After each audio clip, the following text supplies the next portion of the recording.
Virginie, ce matin, vous embrassez la cause des supporters de football. Vous les trouvez malmenés en ce début de saison. Pourquoi ?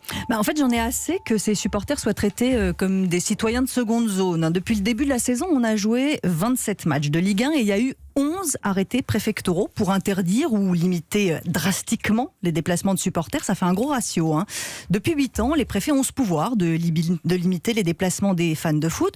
Alors au départ, ça concernait quelques matchs seulement, les matchs à haut risque. Très bien, ça semble normal. Mais comment en est-on arrivé à cette inflation galopante ? Est-ce que les violences autour des matchs de foot ont explosé ? Non, pas du tout. Donc ça ressemble davantage à de la facilité. Les préfets interdisent les déplacements, comme ça ils sont sûrs de ne pas avoir de problème. Mais quand on voit le degré d'agacement provoqué, j'ai peur que ça conduise au contraire à une recrudescence de violence. Les associations de supporters alertent et demandent le dialogue avec les autorités. Même Noël Le Graët, le président de la Fédération française de football, a dit sur Europe 1 que ça ne pouvait plus durer, qu'il voulait être entendu.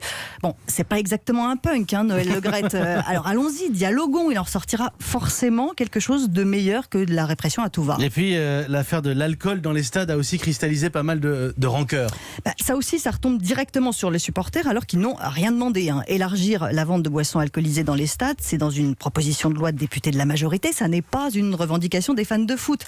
La banderole déployée par les supporters de Saint-Etienne la semaine dernière en dit long. La bière, on s'en fout, on a surtout soif de plus de liberté. Alors évidemment, je ne vais pas vous dire que les ultras sont tous de gentils agneaux, mais ce ne sont pas tous non plus des délinquants potentiels. Avec le dialogue, on devrait réussir à séparer le bon grain de l'ivraie sans punir tout le monde.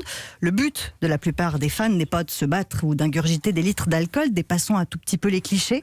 Alors oui, dialoguons pour que les supporters retrouvent leur liberté de déplacement, pour qu'on les traite à égalité avec les autres citoyens et pour retrouver un peu de fraternité dans les stades. Liberté, égalité, fraternité, ça concerne aussi les supporters. L'édito sport de Virginie Fulpin, ce sera tous les matins aux alentours de 7h25.